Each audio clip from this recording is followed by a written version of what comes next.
Hello and welcome to Comic Book Advocates on Geek Radio America. I figured I would explain who I am, give you guys a chance to meet Mister AnderSiN, because that's the voice that you're hearing right now. Get to know a little bit about me and what my goals are for this brand new radio program. First off, I would like to thank Geek Radio America for inviting me back to host a brand new show. This is going to be about comic book advocating, and it's going to be about the different projects that are on crowdfunding, the different things making waves within the industry, and we're going to probably try to do some 10-minute interviews. Each segment will be about 10 minutes, so buckle up and let's get into meeting me, Mister AnderSiN. Now, when I go from show to show, the tagline I like to use is, I am the unboxable advocating creator who will tempt you with my devilish tales of monsters, fetish, and more. Or I could also say that my name is Mister AnderSiN and I create comics about fetish, monsters, and more, and the more keeps expanding. That's all the things I say to promote myself as a brand and as a creator. And one of the reasons I had to do that, as you heard, is because I do create very different projects. I have a farting elephant that can teach morals. I have a young woman's journey through the New York City Fetish Underground. I have a divorced duo of superheroes who love a city so much they've agreed to co-parent it themselves by working together. And they actually have to go through therapy. We have a hero who would rather be here wrestling than being a hero, the world's only superhero, as a matter of fact. So they have to pay him millions of dollars to be a hero. These are some of the things I've created. I even turn monsters into human beings and give them genetic disorders. As a creator, there really isn't much that I'm not willing to try to take on and create. I find all different projects amazing, including the time and now my position on the Eclipse comics created by Mike Seeley, who actually gave me the honor of being able to write his creation. And it's interesting when you're creating and working with someone and it's not always your creations. So the characters are in someone else's mind and you just get to play with them. It's my first experience at almost doing something like working for DC or Marvel, where you're not going to necessarily have just free reign. You're always going to have to stop and check back in and say, hey, is this okay? And I enjoyed the experience and I enjoy working with future projects with Mike. Some unreleased. Now, Mike, of course, is my business partner at Continuum Comics. Continuum Comics is about bringing creators together, letting them shine together. We all rise together. So Continuum is trying to build this amazing, gigantic library of creation called the Continuum Library. What does that mean? It means that we're allowing creators to give us their different shorts, their different stories. We want to create something where you can look and see little bits of a universe. As a matter of fact, Continuum is now a character, and he uses what we call the hexagens. They're these hexagonal shapes that he lets you peer into different worlds. You can find more about that at continuumcomics.com. One of the other things I do is I advocate for comics in children's hands at different shows. It's something that's very passionate to me. Why is that? Because growing up, I was one of those trouble kids. I had ADHD, and I was always in trouble for the classroom. And one of the things that they wound up thinking about me was that I was slow-witted because I was having trouble learning to read. I didn't have the book smarts at all. There was probably for them, there was this troubled kid who just couldn't focus and was probably not smart enough to be in the class. And they made me get an IQ test. That was their answer. The Board of Education, New York City, back in the late 80s, early 90s, because this was really 89 to 90, they made me take an IQ test. I'm not going to use the words that they were calling me, but you couldn't say those words anymore. Needless to say, at the end of the IQ test, it turned out I had more than a decent IQ. As a matter of fact, it was the highest in the building, and I was at a school of gifted children. So they kind of screwed up. The big problem I had, besides the ADHD, which was pretty severe, honestly, was this thing called dyslexia. Dyslexia was really starting to get me into trouble. I couldn't keep up with the works. I couldn't read it, and I couldn't really write it.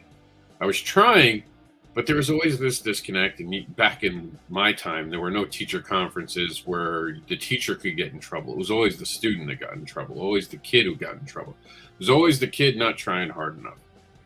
I basically was told at the age of 11, we can't do anything for you. You've gone too far into the system, and we should have caught this earlier. You're going to have to figure it out. So how did I start to figure it out? Well, during this whole time, I felt ostracized. I felt like I didn't belong anywhere in the world. I watched this pilot episode of something called The X-Men, The Pride of X-Men. And it was this weird pilot of a show that was awesome. It introduced me to these amazing characters. A guy named Wolverine. He was just so angry, and I could feel that. You had this character who Kitty Pryde was being introduced, and she wasn't fitting in, and she could phase through things. This was amazing to me. Like, I had known about Batman and stuff, but this was a different level. These were the freaks who couldn't get along in life. They were looked at differently. And in this show, there was a guy named Xavier who brought everyone together. And there was this beautiful girl named Jean Grey. Ooh. As a kid, I was there. I was all in. The only problem was it turned out this wasn't a television series. It was a pilot, a one-off. But I really liked how it made me feel. I really liked how those characters gave me an escape from, at the time, what was a troubled childhood. Some things were going on, even at home, that made me feel like I needed an escape. I wound up teaching myself to learn to read by having a dictionary on the left-hand side of a table at a library and the comic on the right-hand side. And I learned to read one word at a time for the most part.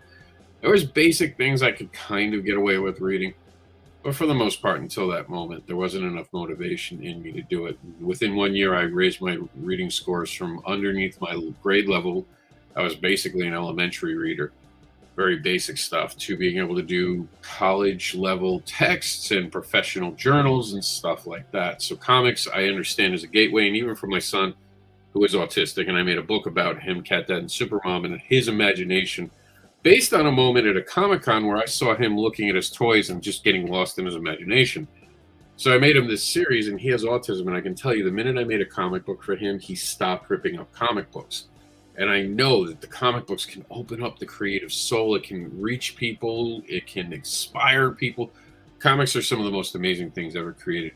Started with the paintings in the caves, and is now in a format that you can get even on Kickstarter, and that's amazing. And I'm a proud father, obviously, if you can hear it in my voice. Hopefully, Jax is amazing. He's an autistic kid who puts so much joy into my life. Everyone who knows him loves him. He's a great kid. And I've seen comics been able to bring that awesomeness, that greatness I saw, so everyone could see it. And if you can't tell by now, I grew up in New York City, and most people who realize how fast I'm talking will be like, oh, that makes sense. They did sound a little bit like New Yorker. So I grew up in a melting pot, so I have different views than most people might. I don't know. I'm always told I'm strong-headed, so that's the New York in me. But I live in Florida now, and I've traveled to many different shows. So we do something called the Comic-Con Forecast, which you'll hear on this program, where we talk about the different shows coming up. That's me in a nutshell. We're going to be doing a lot of advocating for comic books. We're going to be doing a lot of advocating for creators. We're going to be talking about comics and news. I wanted you to get just a taste of who I am. You can find out more about me at MrAnderSiN.com. Please go to comicbookadvocates.com, where the love of comics comes first. And subscribe to that. And also, I'm very proud to be part of something called the Comic Book School. Go to comicbookschool.com and continue your education about comic books. And subscribe to the forums so you can interact with fellow creators and be part of the conversation of creating. If you guys have any questions for me, I'm easy to reach. Just find Mister AnderSiN on all the socials. That's ANDERSIN, by the way. And check out my TikTok channel.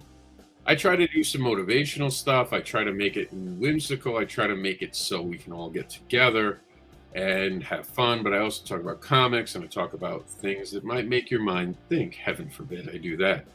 So I am all over the place, but I am also focused in on comics. So join me for this program as we take 10 minutes segments to give you the world of comic book, the comic book industry in your ears.